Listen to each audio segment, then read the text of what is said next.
Hola, hola, queridos amigos, ¿cómo están ustedes? Bienvenidos a esta nueva edición. No nos veíamos desde el lunes. Ayer hubo fútbol para los fanáticos de Colo-Colo. Por lo menos ganó Colo-Colo y salió de la cola.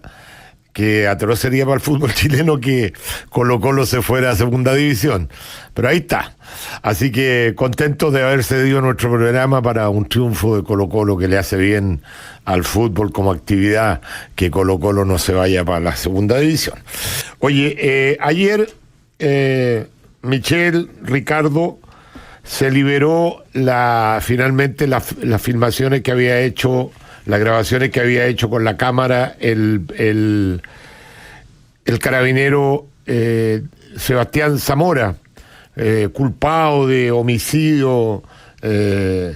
Tiene un nombre el homicidio que lo están culpando cuando hay intención de... Bueno, es un nombre técnico. Cuasi delito. Cuasi delito, homicidio, creo que tiene otro nombre que cuando hay intención. Bueno, y ayer se libera esta prueba que la verdad que la fiscal no había querido liberarla. Finalmente se terminaron liberando las pruebas, mostrando lo que él filmó. Yo creo que aquí hay dos consideraciones. Primero, que renuncie la fiscal de una vez por todas y que se vaya a hacer directamente política, porque una fiscal que tiene un video como ese y sigue insistiendo de que hubo intención de asesinar a la persona, no merece estar en el poder de justicia. Entonces ya no tiene que ver con que ella es sesgada políticamente, es cosa de ver sus tweets, sino que efectivamente es capaz de tener de condenar a una persona por un delito tan grave como de homicidio, escondiendo pruebas. Así que lo primero, mi primera consideración, si yo tuviera poder, yo soy una persona que opino, no tengo ni un poder de nada, lo primero sería pegarle una PLR a la fiscal y que deje de cumplir sus funciones, porque una fiscal así no puede estar ejerciendo justicia. En segundo lugar, una recomendación al director de Carabineros: reintegre inmediatamente al carabinero. Si ya se dedica, porque no me vengan a mí que lo echaron porque andaba trayendo una cámara personal. O sea, ese ya es una falta, por último. Pero no es para echarlo ni liquidarle la carrera a una persona. ¿Por qué lo echaron? Porque había sospecha que efectivamente era tan grave la cuestión, los derechos humanos y la cuestión, que había que echarlo. Entonces se corta el hilo por lo más delgado. Yo creo que hay que reincorporarlo inmediatamente.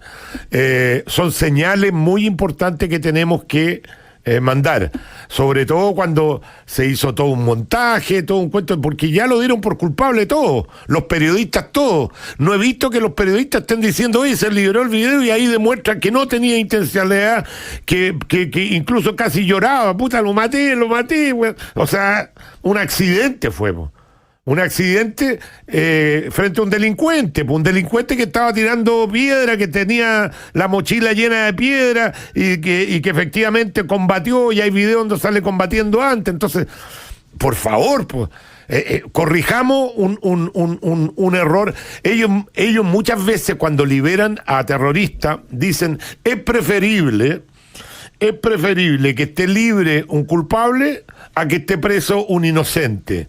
Y esto no corre para un carabinero. Entonces, rápidamente hay que liberarlo, hay que reincorporarlo y hay que pedirle a la fiscal Chong que se dedique a otra cosa, se dedique a hacer política y no a ejercer justicia. Ricardo Tuani. Yo quiero tomar primero lo de Micho y después con esto, si me permite, bien cortito. Sí, pues Micho, las cosas están complejas, porque en realidad los diputados, los legisladores en general, están no pensando por una parte desde el punto de vista técnico, sino que están pensando desde el punto de vista popular. Pero eso también tiene que ver con las señales que tú estás entregando, porque vuelvo a insistir que, claro, la gente legítimamente entiende que esos recursos son de ellos y que por lo tanto tienen el legítimo acceso a tener esos recursos en tiempo real hoy día para solucionar un tema que es real también. Y por lo tanto ahí uno debería esperar que el gobierno tuviese comunicacionalmente un efecto mucho más potente y dijera: miren, este es el efecto del 10%, pero yo le ofrezco esto otro que es mejor. Y dado que esto es mejor, no saque su 10%, y que la gente pudiese escoger libremente uno u otro. pero ante la ausencia de elementos comunicacionales potentes, claramente queda el terreno fértil para que los diputados, muchos de ellos con una intención más bien populista y tratar de infligir un daño al gobierno en vez de generar un bienestar a las personas, se producen este tipo de impases y este tipo de tonteras que ocurre transversalmente. Ahora, yo entiendo las necesidades de las personas y por lo tanto yo no puedo juzgar ni criticar a alguien que quiere tener recursos en ese instante, en tiempo real, para poder solucionar su problema que es hoy día, que es de apremio y que en la última encuesta demostró que un porcentaje no menor del 10% lo destinó efectivamente a pagar deudas o para temas de salud. Por lo tanto, significa que es un apremio real. Entonces, claro, es una mala solución para un verdadero problema. O sea, eso es una mala solución. Yo estoy de acuerdo contigo que es una muy mala solución para un problema real, pero también si frente a la ausencia de otras soluciones, tú tomas la peor solución que existe porque es, al fin y al cabo, igual una solución. Y yo concuerdo contigo que técnicamente es una muy mala solución. Lo que a uno quisiera ver entonces, porque es muy fácil, fíjate que es muy fácil, pero digámosle a los auditores, pero si es muy fácil decir, oye, ahí hay plata, saquemos el 10 y saquemos el otro 10, saquemos... Pero ¿cuáles son las ideas que se han generado de fondo para generar riqueza, para generar crecimiento, para generar empleo de verdad? Cero, no hay ninguna idea. Entonces, cuando se acaben los 10% que sacar, y cuando tengas un país que va a tener menos inversión, por lo tanto, y por lo tanto va a generar menos empleo, y por lo tanto va a haber menos posibilidad de personas pagando impuestos, ¿qué va a pasar? Pero como ya van a ser otros los que van a agarrarse ese problema, ese es nuestro problema de fondo. Nosotros no pensamos como país en el largo plazo, no pensamos generosamente en lo que podamos construir entre todos, en lo que podamos construir entre todos, sino que de alguna manera estamos pensando en mi poder mantener lo que yo quiero. Vuelvo a decir, todo esto ha sido muy poco presentable. El que se haya rechazado la posibilidad siquiera de legislar la semana pasada o antepasada, de reducir el número de parlamentarios porque no fueron a votar, porque no tuvimos el quórum, es una vergüenza, es impresentable. Si eso es lo que la ciudadanía quería, reduzcamos el número parlamentario, pero no se alcanzó el quórum. Es una vergüenza. Y tú le preguntás a los parlamentarios, mira para otro lado y aquí no pasa nada. O sea, entonces tienes la coexistencia de dos grupos, un grupo de parlamentarios que hace muy bien la pega, que hace su trabajo, que estudia, que trae ideas, y tenéis otro grupo parlamentario que no les interesa absolutamente nada excepto mantenerse en el poder y a como dé lugar. Y con respecto a lo que decía Checho, bueno, esto es el signo de los tiempos. Cuando permitimos que la falta de liderazgos exista, se politiza y se permea hacia abajo absolutamente todo. Este es un ejemplo que yo pongo siempre, pero si yo tengo un gerente general en una compañía que llega tarde, que llega trasnochado, con hálito alcohólico, que sabemos que se gasta la plata en los amigos, con farra, para abajo, ¿qué le voy a pedir a mi gerente de finanzas que cuide las cosas? ¿Lo voy a pedir a la persona que tiene que llegar a la hora que llega la hora? No tengo cómo. Entonces, lo que ha ocurrido es que la falta de liderazgo, y como todo el mundo dice, bueno, si estos gallos robaron, si estos gallos hacen esto, si estos tipos hacen esto otro, ¿qué me queda a mí? Entonces el problema que estamos teniendo no es un problema solamente de una institución en particular, es un problema de la autoridad como concepto. Y la autoridad no solo tiene que ver con la descripción de un cargo, tiene que ver con la habilidad y las competencias morales para ejercer ese cargo. Y ese es el problema que estamos teniendo. Entonces cuando yo tengo una Fiscalía Nacional que depende de una sola persona, en vez de un órgano colegiado, que sean 5 fiscales, que en el fondo tú puedes recurrir de queja con el fiscal y decir, mira, esta cuestión no está funcionando bien como corresponde, esto es complicado, porque significa que de ahí para abajo, dependiendo de la visión que tenga el fiscal general, yo voy a tratar de abuenarme con él si es legítimo. En el tiempo del gobierno militar, los jueces tenían una visión que tenía que ver con lo que imperaba en ese país. En los tiempos de la concertación, los jueces con un sesgo vinculado a eso. Tenemos que buscar la forma de que todas las organizaciones que son esenciales para efectivamente el país exista, no dependan de los sesgos políticos, que es lo que ocurre hoy día. Y lo que tú planteas, Checho, es súper grave, que una fiscal potencialmente pueda estar ocultando o morigerando pruebas que de alguna manera puedan atentar contra la inocencia de un funcionario público, eso es de extrema gravedad. Y lo que uno quisiera es que efectivamente eso se aclarara. Oye, déjame hacer una analogía. entre la elección de Estados Unidos y el periodismo en Estados Unidos y el periodismo en Chile. Yo creo que ya a esta altura para nadie es misterio que el periodismo en general tiene un sesgo político cargado a la izquierda. Primero nos hicieron creer que Biden arrasaba, que prácticamente Trump no tenía ningún tipo de apoyo, y resulta que después de esta elección se supo que era el segundo presidente más votado en la historia de Estados Unidos, después de Biden, por cierto. Pero eso no significa no tener apoyo, ser el segundo presidente más votado. Entonces nos pintaron una realidad que no era cierta.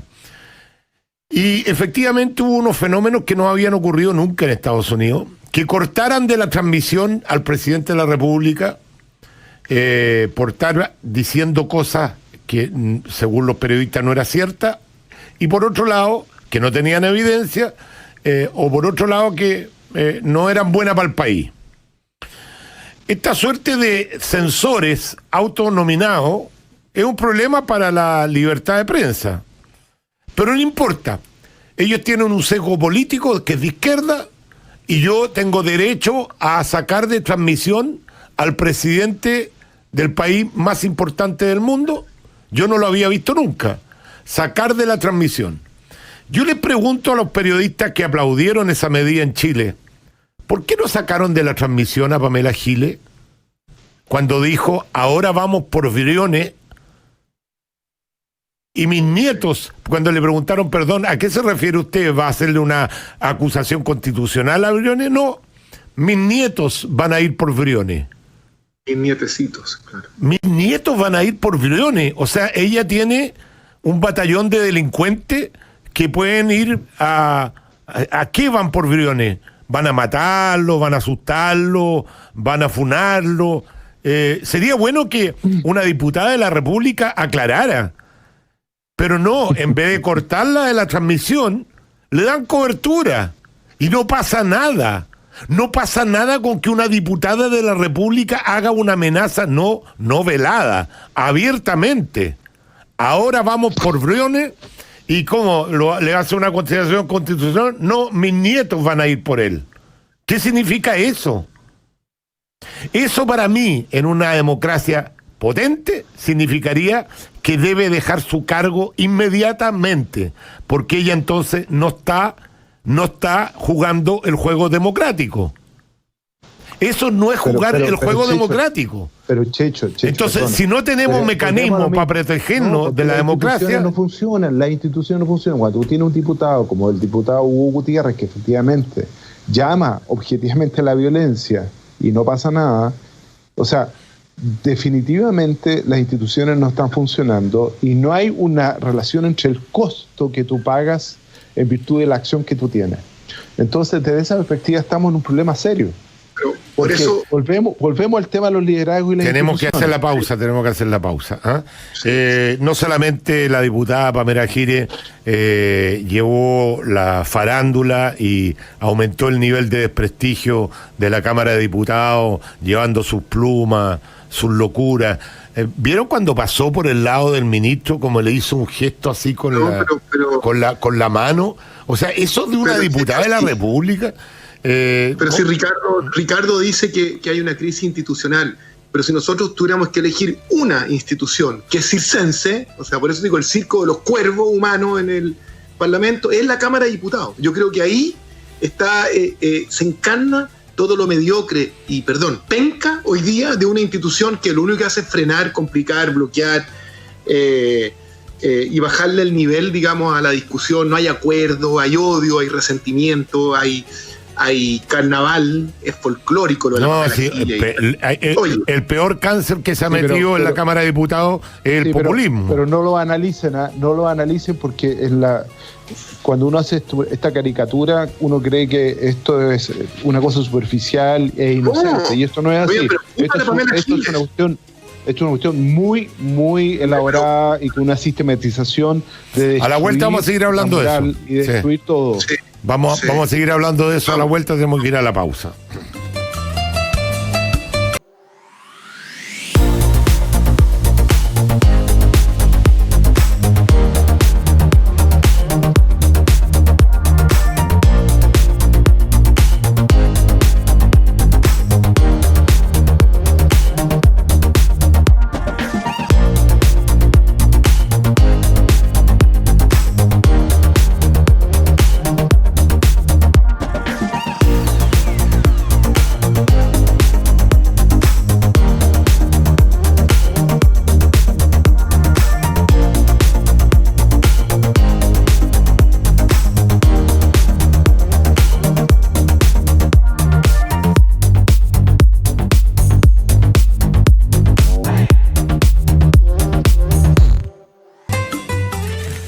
Muy bien, ya estamos de vuelta. Habíamos dejado pendiente el tema de lo que yo creo que lo más complejo, porque la farándula se arregla fácil, es cosa de conseguirse con algún canal que le den una pega a Pamela Giles para que vuelva a la farándula y le haga un favor al país, retirándose, porque ella lo único que hace es emporcar la política, sin lugar a dudas. A mi juicio, lo más peligroso que está pasando en la Cámara de Diputados es que ante la cercanía de las elecciones se instaló el populismo transversal. O sea, siempre la gente dice, bueno, ¿y cómo podemos saber por cuál político votar? Mire, aquí les voy a dar una clave. El 80% ayer votó en favor del segundo 10%. ¿Quieren saber por quién votar? Voten por el 20%. Esa gente pagó un costo, porque ahora era súper popular sacar el segundo 10%, pero no se dan cuenta que detrás de esto hay un engaño gigantesco, querido amigo. Lo están engañando. Si esto, primero, no es el 10%, ya es cerca del 50%. Si uno ve en promedio la cantidad de plata que ha sacado la gente de su cuenta, hay algunos que han sacado el 100%, ya van a haber 4 millones sacando el 100%. O sea, no sigamos hablando del 10%, porque no es el 10%. O sea, en promedio ya debe ir por sobre el 50%, no he sacado la cuenta. Pero no es el 10%, es el 50% de los ahorros. ¿Y cómo quieren tener pensiones si no vamos a tener ahorro? ¿De dónde va a sacar la plata un Estado que está más endeudado que nunca en su historia? Nadie les dice la verdad. Claro, es mucho más populista que saquen el 10% si la gente está con necesidades. Aprovecharse de las necesidades, del dolor de la gente para hacer populismo. Si total, cuando esa gente tenga que pensionarse, yo ya no voy a ser diputado. ¿Para qué voy a pagar yo el costo? Entonces, esas son las personas que usted tiene que identificar. Me llegaron a doler las muelas como gente que había... Se dio vuelta la chaqueta. O sea, fueron derrotados por el populismo. Parlamentarios de centro derecha fueron derrotados por el populismo. O sea, yo pensé que el populismo, siempre he dicho que hay populismo de derecha e izquierda, pero yo pensé que estaba mucho más centrado en la izquierda, el populismo, por razones obvias, ¿no es cierto? Pero veo que es transversal.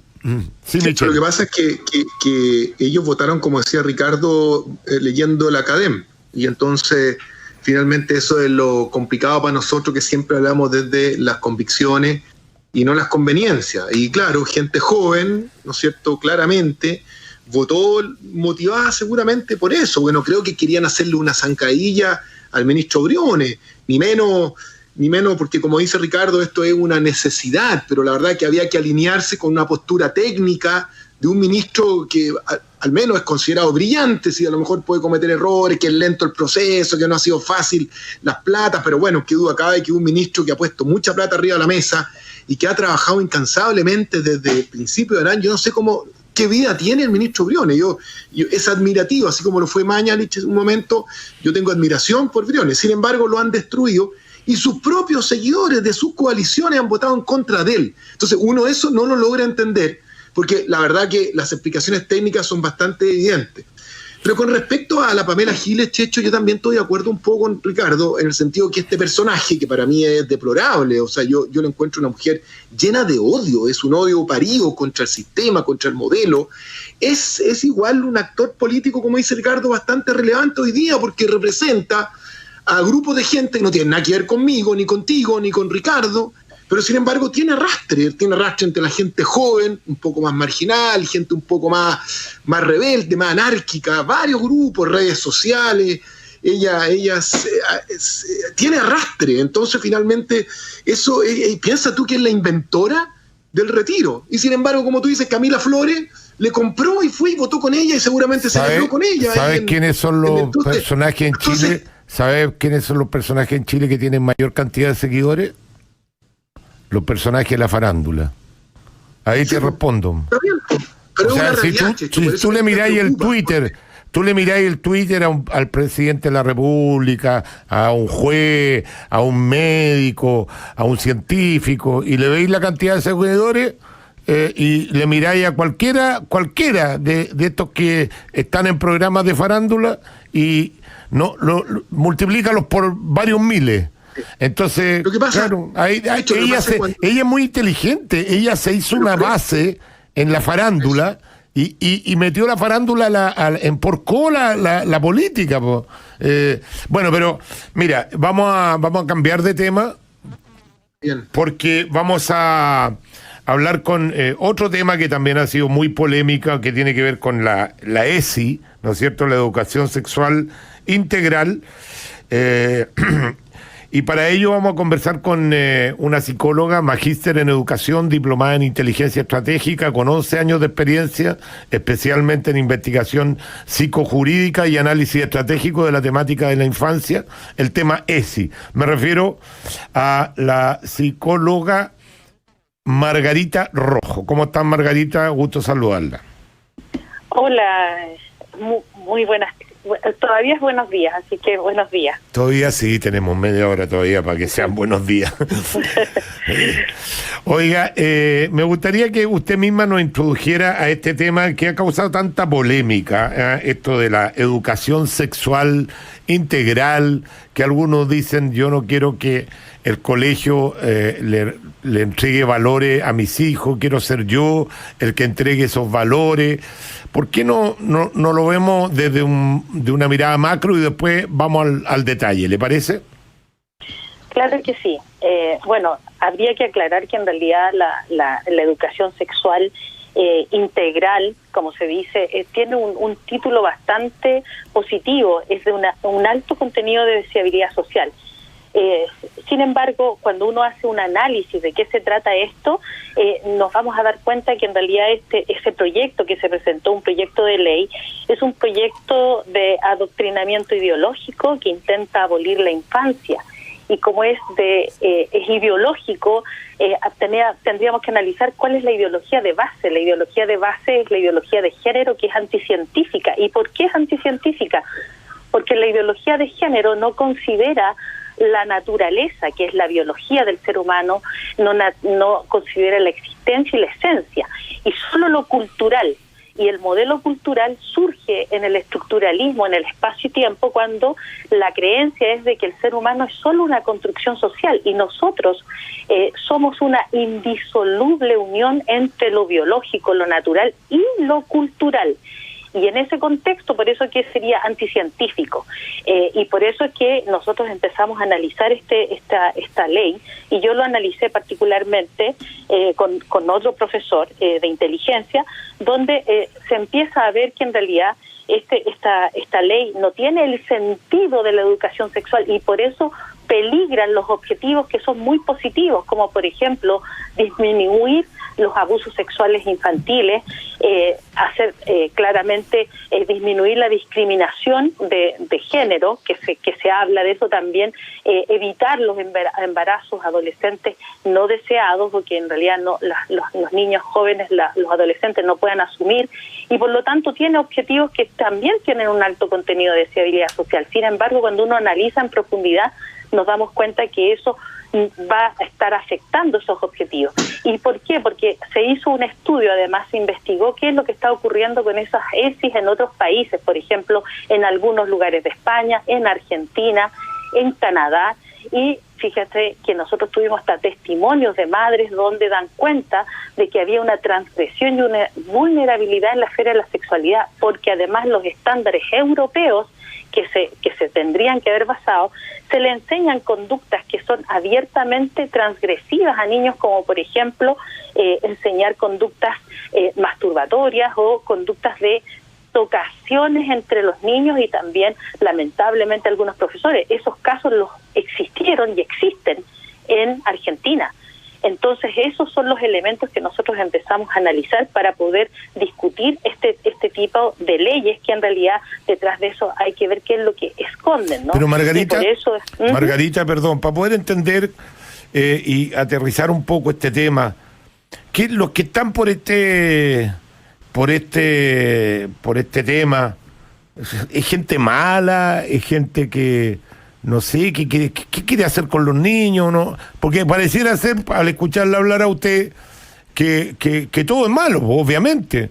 Pareciera ser que es todo malo, pero si uno empieza a pensar también que a lo mejor en esta educación sexual van a los niños desde chicos a aprender a respetar las diferencias, por ejemplo, que muchos niños que tienen tendencias o preferencias sexuales distintas desde muy temprana edad son sujetos de bullying, de odiosidad. A lo mejor en este tema de ver a gente distinta, los jóvenes vienen con el chip cambiado. Para ellos no es un tema como para los que somos más viejos, que todavía nos afecta. Entonces, mi pregunta es, al escucharla a usted, pareciera ser que es todo malo y siniestro. Entonces, ¿hay gente que está tratando de imponerle a nuestros hijos algo siniestro? No entiendo bien, no entiendo cuál es la defensa de ellos. Claro, lo que pasa es que aquí habría que entender que esto es un tema político, esto es un tema politológico, por eso que el análisis que yo hice fue un análisis de proceso, y por eso que tendríamos que profundizar de qué ideología viene, porque esto tiene que ver con el deconstruccionismo, que muchas veces la gente habla del deconstruccionismo y no tiene idea lo que significa el deconstruccionismo, es un elemento ideológico filosófico. Ahora, hay que entender que la política, el objetivo de la política es buscar controlar y dirigir a las personas. ¿Qué hay detrás de la política? Detrás de la política existe un enfoque filosófico, y nosotros, para poder determinar cuál es la política que se está aplicando, tenemos que ver cuál es el enfoque filosófico predominante de esa política. Y en ese sentido, el deconstruccionismo es el enfoque predominante filosófico. ¿Qué busca el deconstruccionismo? El deconstruccionismo busca transgredir y deconstruir al ser humano a través de trastornarlo, trastrocarlo, para pervertirlo. Y esto hay que ir a autores que a lo mejor son autores que muchas veces yo digo que las personas que están en la otra vereda, porque obviamente esto tiene que ver con ideologías del marxismo cultural, las personas que están en contraparte son personas ignorantes y que no estudian, y por eso que les, por así decirlo, en una cancha podrían meter un gol de un extremo al otro y no tienen arquero. ¿Por qué? Porque no estudian. Estos autores son, por ejemplo, de Lucy Guattari publicaron un libro que se llama El Antiedipo. En el Antiedipo lo que se busca es liberar, cambiar el sistema como lo conoce ahora ustedes, que es un sistema cultural con una familia como el núcleo fundamental, donde existe, por eso dice Antiedipo, donde existe la prohibición de las relaciones sexuales entre los adultos y los niños, por lo tanto está prohibido el incesto y la pedofilia. Y cuando se busca cambiar este sistema, se va a tratar de liberar ese deseo. Por lo tanto, las conductas que se van a promover tienen que ver con eso, con liberar ese deseo. Fíjense que hay un psicólogo en Alemania que justamente en la década de los 60 ellos decían que el tabú, que era la prohibición de relaciones sexuales entre los adultos y los niños, no era un tabú, era un acto de progresismo. ¿Y por qué era Kempler, un psicólogo que además participó en que se les diera en adopción a los niños a agrupaciones pedófilas, a pedófilos, y ellos decían que si un niño tenía satisfechas las necesidades de alimentación, de vestimenta, de recreación y de educación, no les iba a afectar esta situación de vulneración sexual, o sea, estas relaciones. Margarita. Y fíjense que fue gravísimo porque lamentablemente esos adultos, después esos niños fueron tremendamente dañados y algunos con daño irreversible. Pero déjeme terminar la idea.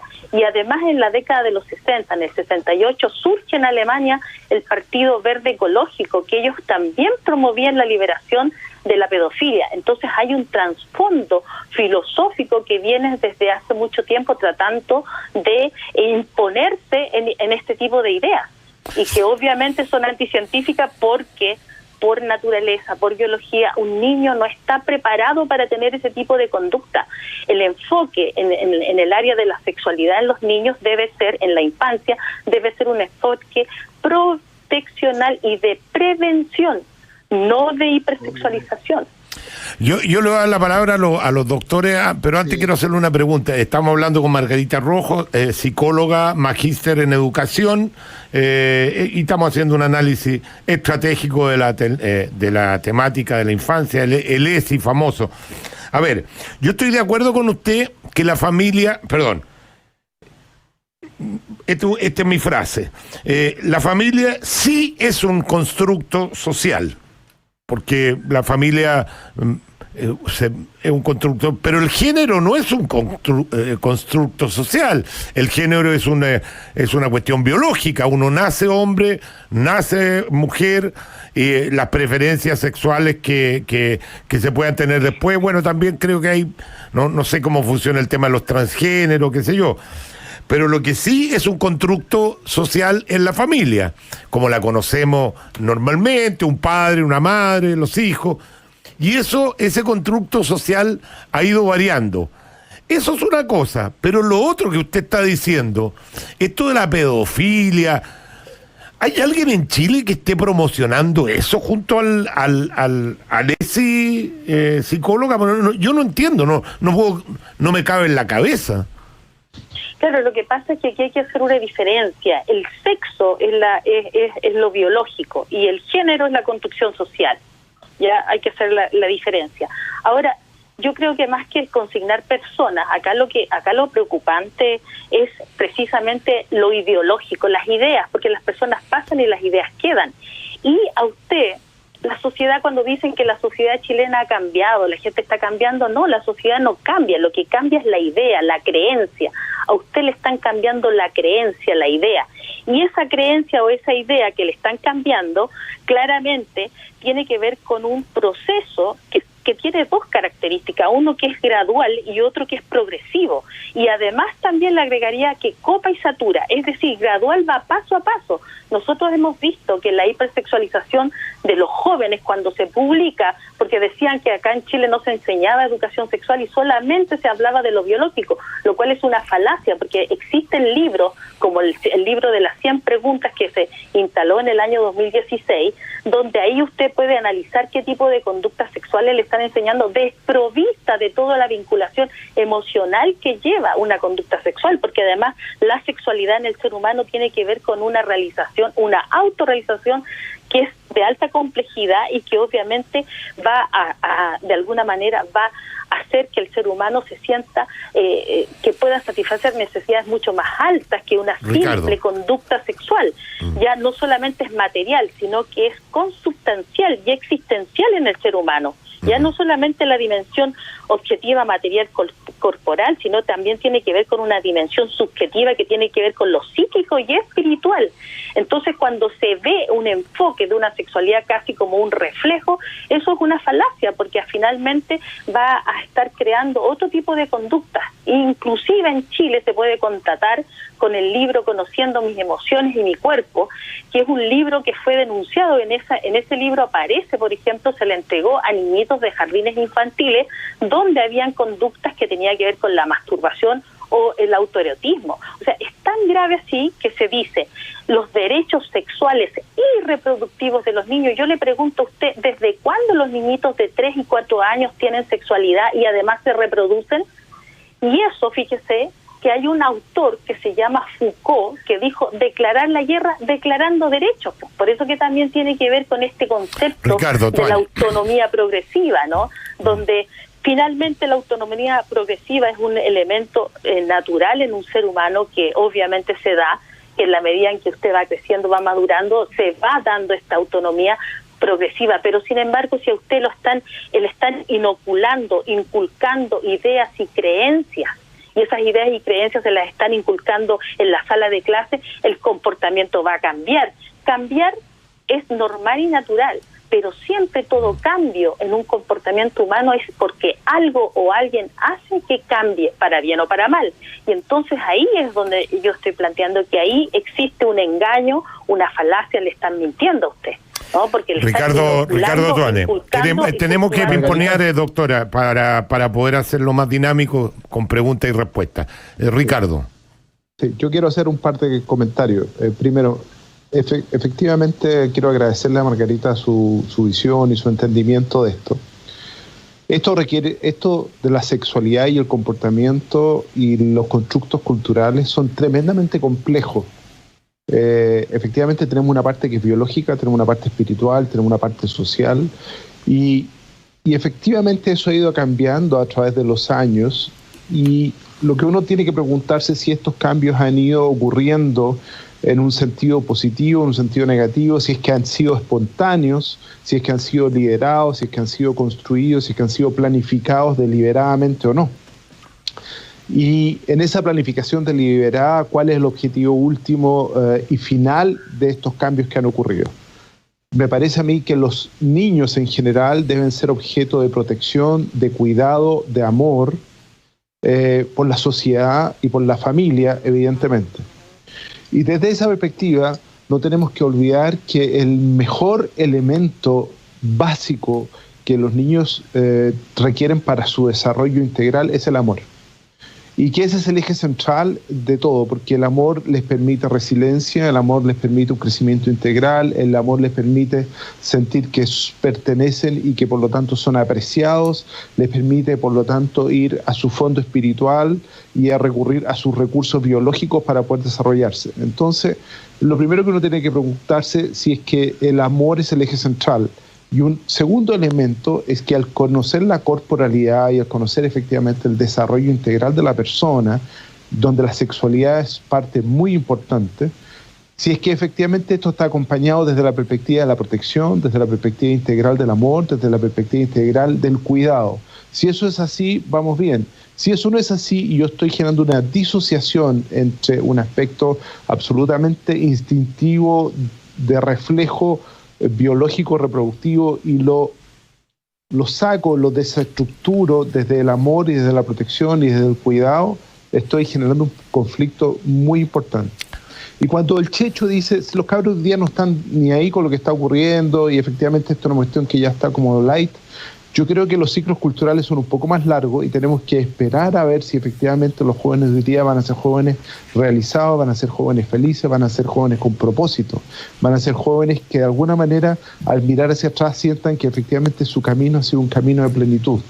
Entonces yo creo que esto siempre requiere discusión. Oye, pero para que no se preste a confusión, Ricardo, para que no se preste a confusión, porque se puede pensar que yo estoy de acuerdo o que los jóvenes están de acuerdo con los términos de pedofilia. Yo lo que estoy diciendo que nadie dijo eso. No, pero para que quede claro que yo creo que los jóvenes hoy día, por ejemplo, frente al tema de la homosexualidad, están mucho más avanzados en términos de apertura de mente que los adultos. Checho, ¿te puedo eso hacer fue una lo que cuña dije. Chiquitita? Sí, una cuña chiquitita, agradeciéndole mucho a la psicóloga porque la verdad que ella tiene una claridad absoluta y técnica, por supuesto que a veces hay términos que incluso se escapan.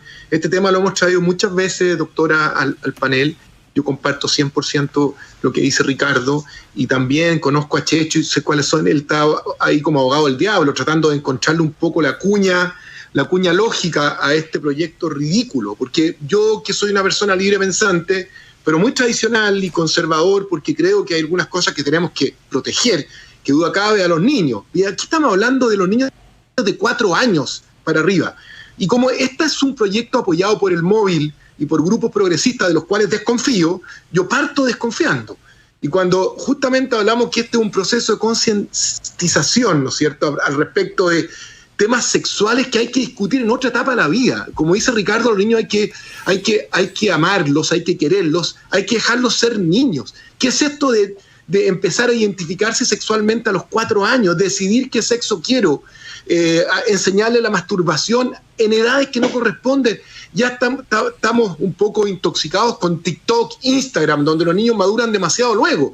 Queremos ponerle un freno para que sigan siendo niños, para que sigan creciendo con afectos, con amor, divirtiéndose en los juegos. Este proyecto es pésimo, y yo lo digo así en términos simples porque la parte técnica la manejó muy bien la doctora. Es que yo no puedo creer, Michel, le vamos a dar la palabra a la doctora. No hay matices, aquí no hay que relativizar, sí, aquí no hay matices. Pero pero que lo que pasa, Michel, que yo estoy incrédulo, o sea, si efectivamente ese proyecto lleva todo lo que está diciendo la psicóloga, o sea, no tiene ninguna posibilidad de que lo apoye ninguna persona con 2 dedos de frente. Tendrían que ser los degenerados que apoyaran un proyecto así. Entonces, yo no conozco el proyecto, advierto que no lo conozco. Yo estoy dando así fe como de... está, fue rechazado. Y va a ser rechazado 100 veces. Si tiene esos elementos, va a ser rechazado 100 veces. Doctor, Psicóloga, Margarita, tiene la palabra. Claro, yo quisiera aclarar un par de conceptos. La verdad de las cosas que yo siempre he dicho, aquí el problema no son las personas. Aquí el problema es el uso político que se hace de las personas cuando, por ejemplo, yo lo he dicho muchas veces, que aquí hay un uso político, por ejemplo, de las personas LGTB más QI. De hecho, fíjense ustedes que las agrupaciones MAP, que son agrupaciones de pedófilos, y NAMBLA, han estado tratando de que los incorporen en esto LGTB más, pero cuando las personas humanas que están en esto se dan cuenta ellos que lo están usando, ellos se niegan a eso. Entonces, pero lamentablemente hay un tema ideológico, si esta es una discusión netamente política, porque aquí lo que se está buscando es la concepción del cambio del ser humano, y la sexualidad no está escindida del ser humano en su concepción, por lo tanto, está integrada, y una de las formas de cambiar la concepción del ser humano, porque eso estaba hablando del deconstruccionismo, es precisamente cambiar a través de usar la sexualidad de las personas, hacer uso y abuso de las personas. Entonces eso es lo peligroso. Y yo sé que este es un tema que es complejo, que en realidad tenemos que tener más tiempo para discutirlo, pero que con estas cosas van a entender. O sea, piensen ustedes que Alfred Kinsey, en la década de los 50, en la Universidad de Indiana, él hablaba de la revolución sexual. Porque si ustedes no saben, Kinsey tiene unas tablas donde él hizo en una universidad de manera científica, no lo estaba haciendo un degenerado, lo estaba haciendo una persona científica. Él usó niños, bebés, habían niños de 5 meses, están las tablas, están los textos, están los libros, donde él le propinaba conductas masturbatorias, donde había un abuso netamente. Él fue investigado post-mortem por el FBI, porque eso eran claramente abusos sexuales a los niños. O sea, hay investigaciones. Lean quién es Alfred Kinsey, y muchas de las teorías de la sexualidad toman postulados de Alfred Kinsey, y Alfred Kinsey en realidad, según los biógrafos de él, además de ser un pedófilo, era un zoofílico. Entonces él intentó validar esta forma de ver la sexualidad. Por eso les digo, aquí tiene que ver con que a las personas les están cambiando la creencia. Las sociedades no cambian espontáneamente, a ustedes le cambian la creencia, y la creencia se la están cambiando a través de inocularle, coparle y saturarle con ideas. Y eso ustedes lo pueden ver, como tú lo dijiste, Checho, en la publicidad, en la televisión, en las películas. No voy a decir las películas porque obviamente ustedes saben de dónde vienen, de Hollywood, ¿no? Y hay otras que están colocando contenidos para que la gente cambie la creencia, y por eso que esto va paso a paso, se van inoculando estas ideas que las personas terminan creyendo esas ideas, y por lo tanto van escalando en categoría, y por lo tanto se está cambiando a través del lenguaje. Lo que se busca finalmente es una hibridación categorial, porque es abolir el binario, es decir, niño-adulto. Si nosotros abolimos eso y sexualizamos a los niños y despertamos a los niños en la sexualidad, ya no va a haber infancia, por lo tanto ya no va a ser ni niño ni adulto, porque se va a abolir el binario de niño-adulto. No sé si me entienden, porque buscan abolir el binario para cambiar el sistema como lo conocemos. Este es un tema que está ocurriendo en la sociedad occidental a nivel mundial. Ya, esto es un cambio de la concepción del ser humano. Ahora, el punto, porque yo digo cuál es la gravedad, que es anticientífico, porque yo les insisto, estudian el estructuralismo en espacio-tiempo, que es un enfoque filosófico donde ahí surgen las teorías de género, donde se dice que el ser humano es solo una construcción social, sacándole esta naturaleza que es la biología, que es la esencia y la existencia, y es como que si nosotros quisiéramos sacarle a la Tierra la ley de gravedad. Usted con derecho, sin derecho, con cambios ideológicos, no puede sacarle la ley de gravedad, porque es naturaleza. Es naturaleza que exista eso, y es lo mismo. El ser humano, por más que ustedes quieran, no puede comer por la oreja. Ya hay una naturaleza en el ser humano que respetar, y que el ser humano debe respetar, porque si no se daña, se va destruyendo, se va trastrocando. Por eso de ahí es que es la importancia de que entiendan de que hay que considerar eso. Por eso que tiene que ver con un cambio de creencia, un cambio de pensamiento, y empiezan a construir esas teorías acerca de la concepción del ser humano desde allí, y por eso lo planteo, es anticientífico. No sé, Checho, si está claro para que las personas nos entiendan, también los que nos están escuchando. Sí, lo que pasa es que es un tema súper complejo, que hay que darle más tiempo. Vamos a tener la oportunidad seguramente de invitarla más adelante, psicóloga, porque lamentablemente tenemos que cumplir con ciertos tiempos. Vamos a ir a las noticias ahora. Sí, Margarita ha quedado súper claro en todo caso cuál es su posición, y nada, pues alarmante escucharla, porque uno normalmente estos proyectos a veces se hacen en la sala, se discuten y uno no se entera mucho porque no sale todo a la luz. Así que gracias por su visión. Estoy seguro que vamos a tener la oportunidad de conversar con mayor tiempo más adelante. Muchas gracias, Margarita. Muchas gracias a ustedes y gracias porque estos temas realmente son muy importantes. Vamos a ver que la abolición del binario viene en muchas cosas que podemos analizar. Muchas gracias y que tengan buen día. Gracias, Margarita. Gracias, Margarita, gracias. Bien, a la vuelta de las noticias vamos a estar con el subsecretario del Interior, Qué buen invitado. Juan Francisco Gali, para conversar un poquito esto de que hablamos al principio, del carabinero, de las nuevas pruebas, de lo que está pasando en esa materia, en materia de seguridad. Pausa noticiosa y regresamos.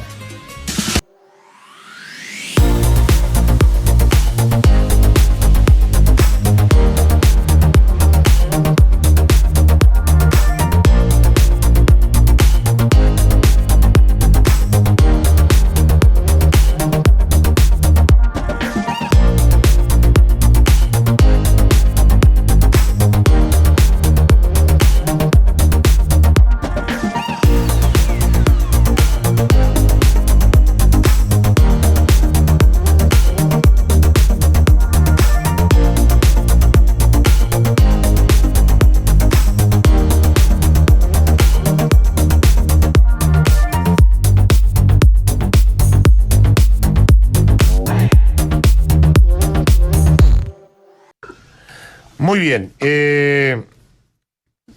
están los doctores ahí. Quiero hacer un comentario porque he recibido muchos mails, como vamos a tener al subsecretario ahora, no quiero alargarme mucho, simplemente decir lo siguiente. En materia económica, un ministro de Economía, un ministro de Hacienda, lamentablemente tiene que manejarse por los números macro. Hay mucha gente que dice, tú tratas de populista lo que aprobaron el 10%, pero ¿qué hago yo si yo no he recibido ningún bono, ninguna cosa? Pero yo quiero decirle a ese amigo que efectivamente empatizo con su dolor y con su problema, pero la realidad de la macro es que no es así. Y te voy a explicar por qué. La mayoría de los retiros han sido en la cuenta corriente del Banco del Estado. La mayoría. Ahí han depositado la mayoría de los retiros de la AFP. Y en promedio, esas cuentas tienen 2,5% el saldo que tenían antes. ¿Qué significa eso? Que la gente retiró su plata y no estaba en una situación como la que dices tú estar. Entonces hay que tener cuidado porque la gran mayoría que dicen que no estamos muriendo de hambre y que la cuestión... Bueno, aquí lo que hay, amigos, créanmelo, yo lo vengo diciendo hace mucho, pero mucho rato, no lo estoy diciendo ahora, no me estoy subiendo al carro. Acá lo que quieren es destruir el corazón del modelo económico, que son los ahorros que están en las AFP. Eso es lo que le interesa, lo demás, peanuts. Porque la verdad, hay que ir en ayuda a la gente, sin lugar a dudas. Pero para eso hay otros mecanismos, no destruirle las pensiones a la gente. Acá le interesa un pucho las pensiones a la gente, lo que le interesa es destruir el corazón del modelo económico. ¿Se acuerdan lo que yo repito permanentemente? Ahorro, inversión, desarrollo. Bueno, el principal ahorro en Chile está ahí, por eso que eso lo quieren destruir. Estamos ya con el subsecretario del Interior, Juan Francisco Gali. Juan Francisco, gusto saludarte. Gracias por aceptar nuestra invitación. Muy buenas tardes, Chicho, ¿cómo están? Saludos a todos por allá. Muy bien. O sea, es un decir, muy bien. Sí, po. Yo partí el programa, subsecretario, diciendo que después de que se liberaron la cámara del cabo segundo Sebastián Zamora, y que demuestra claramente que no tuvo la intencionalidad de asesinar a esta persona como lo ha catalogado la fiscal, lo que debería hacer el carabinero es reintegrarlo, porque yo no creo que alguien vaya a perder su carrera por tener una cámara en el pecho. O sea, ese es el argumento que han dado, pero ¿qué pasa ahí? ¿Qué pasa ahí cuando se empieza a saber más de la verdad? Porque al principio todos creen, sí, esto nos conviene sacarlo porque esto es una papa caliente. Pero ahora que se está sabiendo la verdad y que efectivamente ese video demuestra que él incluso dice, lo maté, y lo consuelan, lo otro no fue así, que chocó con el manifestante, esto por llamarlo en forma sana, al violentista este que estaba peleando ahí.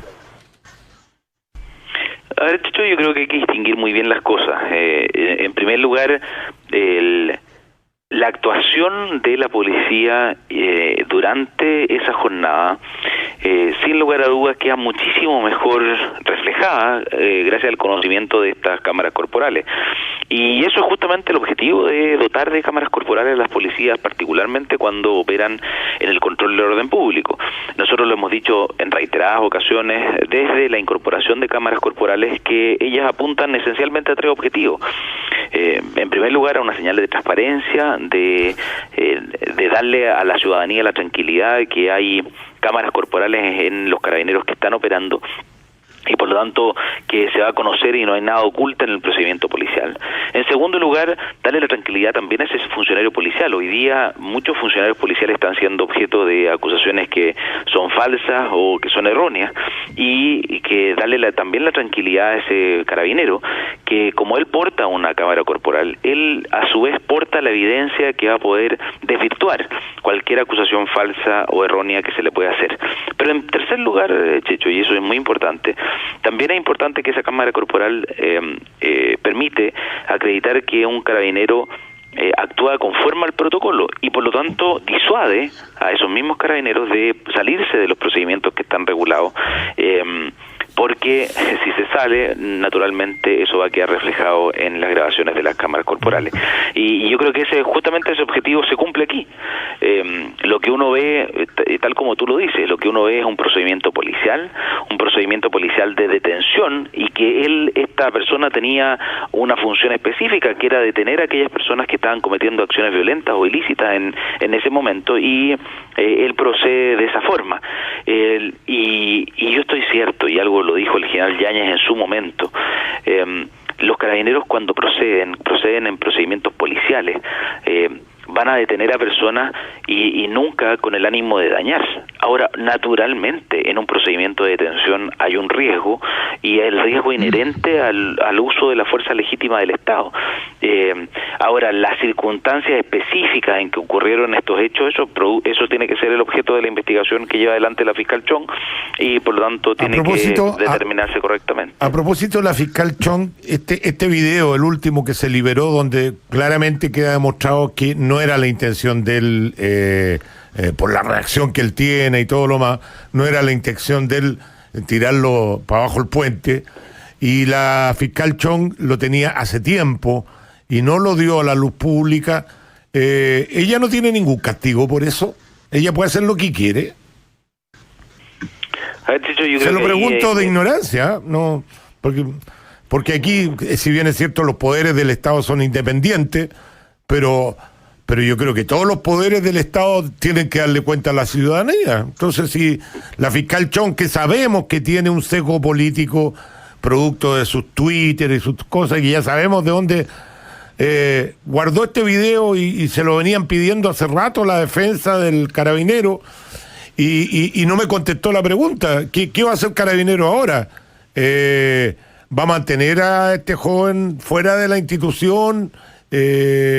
porque está claro que no tuvo ninguna intencionalidad, porque a mí, perdone subsecretario, pero que me digan que echar a una persona de su pega por llevar una cámara personal, o sea, por mucho que pase a llevar una norma, esa norma no tiene ningún nivel de gravedad, po.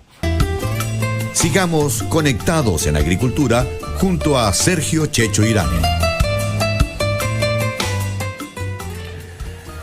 Muy bien, ya estamos de vuelta. Me quedo dando vuelta el Twitter el WhatsApp del amigo que dice que qué carrera estáis hablando. No entendí, no, porque cuando tú optas por estudiar para algo y ser carabinero, no tenés por qué mirar en menos esa carrera. Es una carrera profesional, una carrera profesional. Y lo que yo estoy pidiendo es que lo incorporen a la fila, porque le quedaron su carrera, eso es lo que me refiero. Él había tomado un proyecto de vida, que es ser carabinero, viene de una familia de carabinero, el tío es carabinero, etcétera, etcétera, y de la noche a la mañana, ¡pum!, por una falta, lo echan de la institución. Entonces, a eso es lo que me refería, no sé por qué no lo entiendes, ¿ah? Nos queda un minuto para cada uno. Nos queda un minuto para cada uno de nuestros panelistas, porque se nos está yendo el tiempo ya. Dale, Ricardo. Cuando te refieres al comentario de ese auditor con respecto a qué carrera, lo hace con sarcasmo y con sorna, porque lo que hay es la intención de destruir la base moral de la institución de Carabineros. Carabineros que Dudacaba ha cometido errores profundos en su gestión, en su funcionamiento, fundamentalmente con el tema de la corrupción, pero está en vías de solucionarlo. Pero la institución, nosotros entre todos tenemos que ayudar a que efectivamente siga siendo lo que ha sido, una institución permanente de la cual nos debemos sentir orgullosos. Los que conocemos de las otras policías en Latinoamérica, por lejos, a pesar de los problemas que ha tenido Carabineros, a pesar del cuestionamiento, por lejos Carabineros de Chile sigue siendo la mejor policía de Latinoamérica, pero por lejos. Yo desafío a cualquier auditor a que efectivamente me diga que otra policía en Latinoamérica es mejor que la nuestra. Y desde esa perspectiva, nosotros lo que tenemos que hacer es que todas las críticas que tengamos con cualquiera de las instituciones, ya sea la Fiscalía, ya sea Carabineros, el Poder Judicial o el Senado, tienen que ser críticas propositivas en términos de mejorar el funcionamiento. Por la Fiscalía, la crítica mía que yo hago es, y me sumo, que no deben haber fiscales, ¿no es cierto?, que hagan proselitismo político, pero fundamentalmente tiene que haber un órgano colegiado que permita que la Fiscalía funcione mejor y funcione con más transparencia y funcione con más diligencia, porque qué duda cabe que en la Fiscalía hay fiscales extraordinarios que hacen un trabajo fantástico como otros no lo hay, como también lo hay en los médicos, los medios, etcétera. Todos tenemos que hacer críticas para mejorar desde nuestra perspectiva, y probablemente no vamos a tener la razón porque está teñida nuestra perspectiva con nuestra historia y con nuestra natural visión de las cosas. Pero Carabineros de Chile hay que seguir defendiéndolo. Yo, lo personal, lo defiendo profundamente, porque además, ¿cuántos de nosotros estaríamos dispuestos a arriesgar la vida por otro? ¿Cuántos de nosotros, de los que criticamos, de los que apuntamos con el dedo, cuántos de nosotros seríamos capaces de acudir efectivamente en la noche cuando están asaltando a alguien? ¿Cuántos de nosotros? Michel. No, hay que tener pana, resistencia, resiliencia y convicciones para hoy día ser carabinero. Y yo me siento orgulloso y admirativo del cuerpo carabinero. La verdad que, de verdad, digamos, yo, como dice Checho alguna vez, esta frase de que si te encontrás en un pasaje oscuro con la soledad absoluta en la noche, ojalá que la primera persona que te encuentres sea un carabinero. Sigamos apoyándolo, aquellos que todavía tenemos algo de sensatez y no, como dice Ricardo, sesgo político, transversalmente. Hay que apoyarlos y protegerlos, porque claro, hay que apoyarlo. Muy bien, queridos amigos, se nos está yendo el tiempo, nos queda un minuto nomás. Volveré a invitarlos para que nos acompañen este domingo en el programa Café Cargado. Lo felicito. Sí, ha estado bueno el programa, Checho. Bueno. Además está subiendo el rating y todo, así que felicitaciones, buenos invitados, sí, y usted está conduciendo magistralmente. No le ponga tanto color, pero hasta se hace lo que puede. Pero ya nos tienen que invitar a nosotros a hablar de lo humano y lo divino. Sí, no, oye, yo sé que ahí va a guatear la sintonía, sí, pero no importa. Sí, dime, Michel. El sillón del Café Cargado del invitado tenéis que cambiarlo porque el otro día el senador Insulza casi se cae. Hay que tener cuidado, a evitar, digamos... Casi se cae, sí. Bueno, esa es la idea, ponerlo un poquito incómodo en algún momento a los invitados, pues no todo sea el lado humano, ¿no es cierto? Ponerlo incómodo con algunas cositas también. No, pero está respondiendo a la sintonía, gracias a Dios. Por supuesto que ninguno de los que criticaron al principio van a poner que no fue mejor, que casi en un momento le empatamos a Estado Nacional, un programa de la red que está recién empezando. No, eso no lo van a poner, por cierto, pero da lo mismo si uno ya sabe cómo es esta cuestión. Es así. Pero estamos felices porque estamos abriendo un espacio de conversación donde la gente que tenía susto de izquierda de ir a mi programa está perdiendo el susto porque se dan cuenta que yo no lo invito para hacerle encerrona ni nada. Se tocan los temas, pero nunca con maldad. El senador Navarro se asustó mucho y tuvo un evento cardiovascular. Oiga, no haga broma con eso, porque yo ni al peor de mis enemigos le deseo que tenga un evento cardiovascular. Se va a recuperar, no hay problema. Ojalá, a lo mejor, una cosa son los adversarios políticos y otra cosa son los enemigos. No, pero yo creo que esta una revascularización después de una cirugía vascular, mejorando las coronarias, aumenta la perfusión cerebral y capaz que muchas de sus ideas mejoren. Yo creo que le vamos a hacer Pero Michelle, por favor, ya, un abrazo, que estés muy bien. Gracias, Ricardo, chao. Gracias, Michelle. Con ustedes, si Dios quiere, nos encontramos mañana. Chao.